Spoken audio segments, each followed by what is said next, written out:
All right, let's talk fantasy football. Right now, people are having their fantasy drafts, or whether you had it, last week or 2 weeks ago, or plan on having it another week.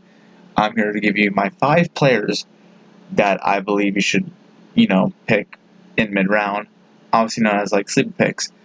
I think these 5 sleeper players will help your fantasy team very well, and yeah, so let's get started. And these are not in order, by the way.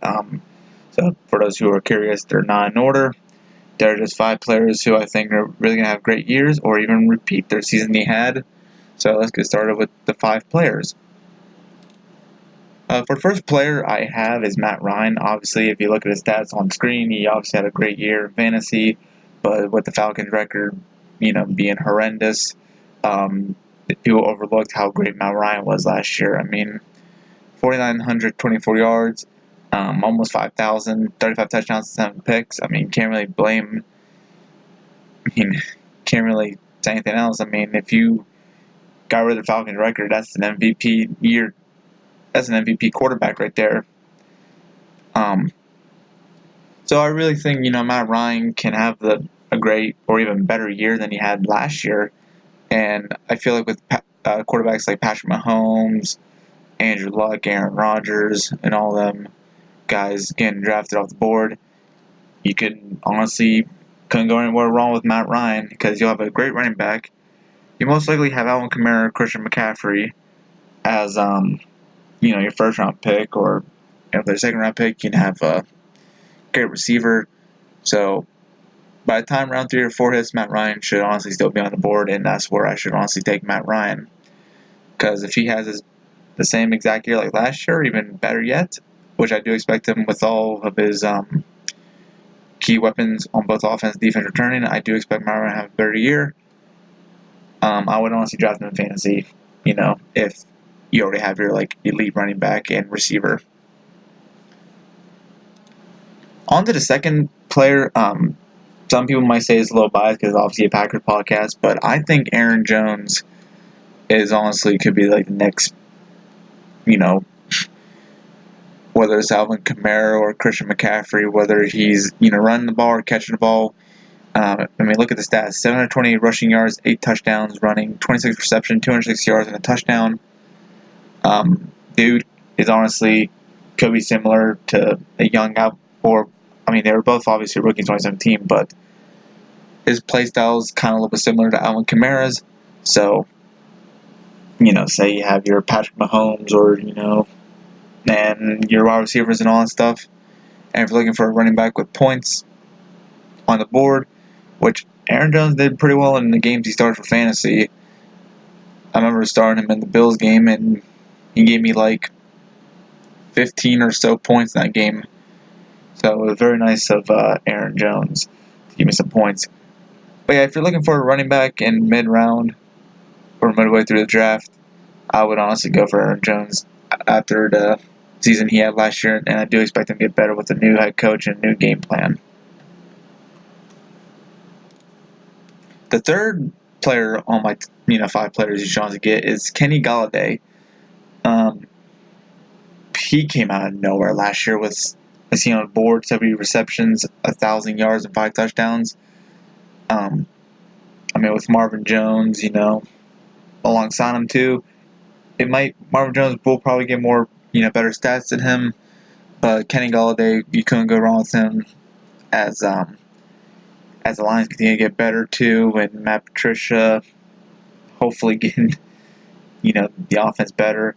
But the only downside might be with Danny Amendola at the wide receiver position too, that they acquired in the offseason. Kenny Golladay might not get many touches, but I feel like it's a gamble risk to take. Like I said, but the stats on the board from last year's, if he had the same year as he did last year, or a little better, then Kenny Golladay will be an absolute steal in your fantasy draft. So, I want to go obviously round 3 or 4, maybe a little bit later if he falls out much, because there's still going to be other decent receivers on the board. And that's kind of like the next guy's situation with the draft board. Stefon Diggs. Like I said, with Adam Thielen and what's the other receiver name? I'll think back to it. But anyways, with Adam Thielen, getting more of the shine as a Minnesota's top receiver. Stefon Diggs still had a great year last year, 102 receptions, 1,000 yards, and 9 touchdowns. I honestly do feel like he's a little under the radar too. He can definitely put some points on the board. I know week 2 he did against us. Week 17 he put some few points against the Bears. So he can have those big games where he can easily get over 100 yards and maybe a touchdown or 2. But you're guaranteed a good, 10 to 15 points with Stefon Diggs. But like I said, it's kind of like Kenny Galladay's situation. It depends where he falls in the draft, because I wouldn't pick him up too early. But I feel like, it's 4th or something round and he's still kind of there, would probably go for him. But yeah, great receiver, obviously. And also downside too is if Kirk Cousins can't improve. If Kirk Cousins can't improve, then Stefon Diggs will obviously have a little bit of a better season than last year. But do expect him to have help you out with your fantasy team. And the last player I have, which might come as a shock to some, but it's Carson Wentz. Now, before I get into it, I've always been a Carson Wentz guy. Carson Wentz, ever since he got drafted, I've always been a fan of his style, especially in 2017 when Carson Wentz was just on that MVP streak, and then sadly he tore his ACL. But before, way before I made this podcast, I posted on my Packer page that the Eagles were going to make the playoffs that year, and people thought I was crazy, saying "Oh, stop, the Eagles will not make the playoffs" or something like that, and they did. Obviously with Nick Foles in the playoffs too, and eventually would win the Super Bowl. But mainly that 2017 season was the reason, Carson Wentz. He was the main reason why the Eagles were so successful in 2017. 2018, his stats weren't terrible too. 3,000 yards, 21 touchdowns, 7 INTs. Now the touchdowns, he did play half the season, so look at those stats and just incredible that he can produce those kind of stats. Wow, honestly. Dude missed 5 games. Easily, that stat could be 34, 36 touchdowns and possibly 10 INTs and maybe 4,000 plus yards. Or obviously 4,000, maybe 4,500. So Carson Wentz, and with Deshaun Jackson and them resigning there as Sproles, I think the Philadelphia Eagles are honestly a complete team. I think they're a top 5 complete team in the NFL. I think the Chargers are the best complete team in the league, but Philadelphia is a close second. I will say though, we'll see what happens. If he returns to MVP form, that's the risk willing to take. But I think Carson Wentz would honestly be a good pickup, in the deep rounds. I don't think Carson Wentz is gonna